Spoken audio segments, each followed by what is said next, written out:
Okay, here we go, y'all, on a quick garden tour.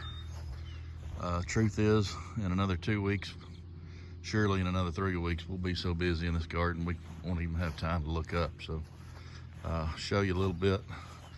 These are my 3 rows of strawberries. Look how good they're looking. They're blooming. We got ripe strawberries.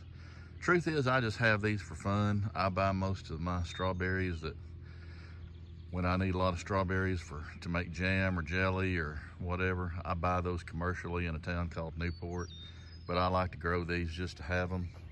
I have pushed the garden out just one more row today because we are about to plant sweet potatoes here. It's 4 weeks past the first frost, which means it is time to get sweet potatoes in the ground.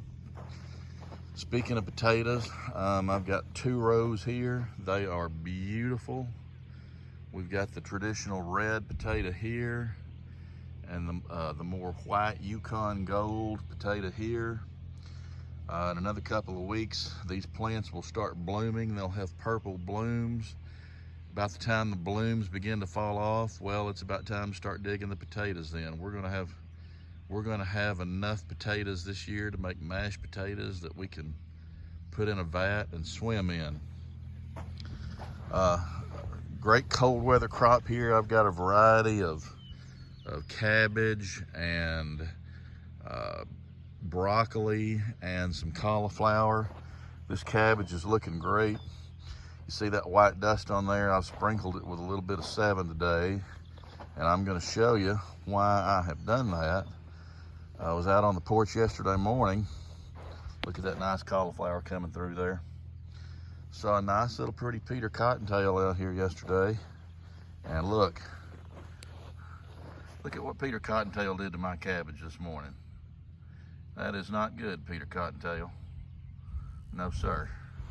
You stay out of my cabbage. Nice broccoli coming on. Look at that broccoli. Look at that. Who would have known? Got a row of garlic here. They'll come off soon. Got some nice kale. Who needs some kale? Everybody loves kale, right? That's pretty. Nice row of onions here. I'm picking them off. This is my row of asparagus, which I've told y'all. I recently learned it takes 3 years to have mature asparagus. But see, here's what's gonna happen, and if you plant your garden right, y'all, you can really be productive with it. You look at these onions, and then I've got a whole row of spinach here, which is beautiful. And then I got a whole row of beautiful lettuce here. But now here's the reason I did this. This lettuce, this spinach, and these onions, these are cool weather crops. They're all gonna be harvested early, and honest to goodness, they won't last into the hot summer, July months. So when all this is picked and when it's too hot for this stuff to produce, I can come in here with a tiller, till these 3 rows up, and we'll plant purple hull peas, something, a late season crop, maybe pumpkins, who knows. But we can have that whole area back and double crop it and double our production. Same thing here with these peas. They're early season and they won't last more than another month, and they're about to start coming off. You see, I've pushed them to the side today as I've tilled the garden. But these are sugar snap peas, just like you buy in the store, these 2 rows right here. And so we'll actually be able to take these 5 rows out pretty soon after all the production's done and plant something else. Peppers are coming along here nicely. Let me just walk down through the peppers. It has been unseasonably cool here this spring. Peppers want hot weather, and we're about to get it, sure as the world. And they'll take off. These look good, all things considered. These are my early tomatoes. Boy, they are looking good. Look at that right down there. You see what that is? That is a green tomato. I'm gonna show you another one. Look at that right there. It's May 22nd, y'all. That's pretty good. These will come off early. Some eggplant here at the end. The rest of the tomatoes that I have here and over there on the far row are a wide variety of tomatoes that I planted by seed.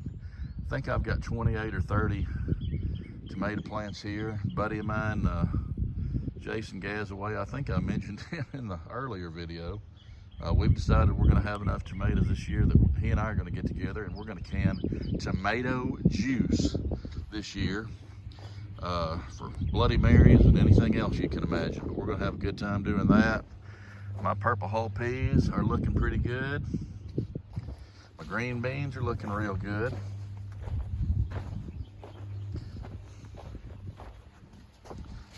Zucchini squash, entire row. Blooms, I'll be surprised if we don't have a bloom on these by the end of the day. And once the zucchini takes off, you're in the gardening business. This is my okra, like we say here. Okra's a lot like raising cotton. Look at that grass standing in there. That is not good. Boy, my daddy's favorite meal, you get you some okra, some purple hull peas over there, and some cornbread.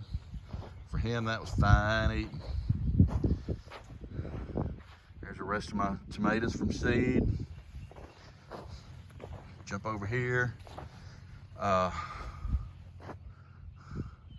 didn't show y'all, I've got a second row of squash that is yellow squash right there, I think. I don't think I showed y'all that. Cucumbers, one variety of just eating cucumbers here, okay? It's hard to spot, but I've got cantaloupe planted through here. And the reason it's hard to spot is because I had a patch of zinnias here last year that I let go to seed, and I've got flowers coming up everywhere, and to the extent that I can, I'm going to leave them for the bees over there because the bees like the pollen off the zinnia. And I tilled this area up this morning. We're going to put more sweet potatoes here. Almost finishing up. Morning, bees. Hope y'all are having a good day. Another variety of cucumbers here. These are pickling cucumbers that we'll use to make bread and butter and dill and sweet and sour pickles this year. I got a row, a very unique row right there of sunflowers that the bees are gonna love. And this is my prize right here, y'all. This is my corn. I got three. I have worked my tail off for this corn crop this year. Fought crows, moles, other kinds of birds, 2 killer frosts, wind. You name it, I have fought it for this corn. We got 3 varieties here. The traditional Silver Queen, Peaches and Cream, and one called Candy Corn. Here's a tip, if y'all don't know this when you're planting your corn, you want multiple rows of corn. It's better to have multiple short rows than it is to have just a few long rows. Why? Because corn cross-pollinates. The wind pollinates the corn. The silks, pollen goes from one plant to the next, and you want a square footage type area of corn where it can blow across itself and self-pollinate well, instead of just a couple of rows where it can't blow across itself quite as well. But this corn is really pretty. It'll come off, traditionally corn comes off about the 4th of July here. This is gonna be early. It's gonna come off in late June. And boy, it's gonna be good. I can't wait. This will make half a freezer full of corn. That's the garden at Tranquility Base, y'all. I'll come back next week and then on the website when we get it developed, and we'll talk more specifically about some of these things as we go through the season. Y'all have a great Sunday. Ciao.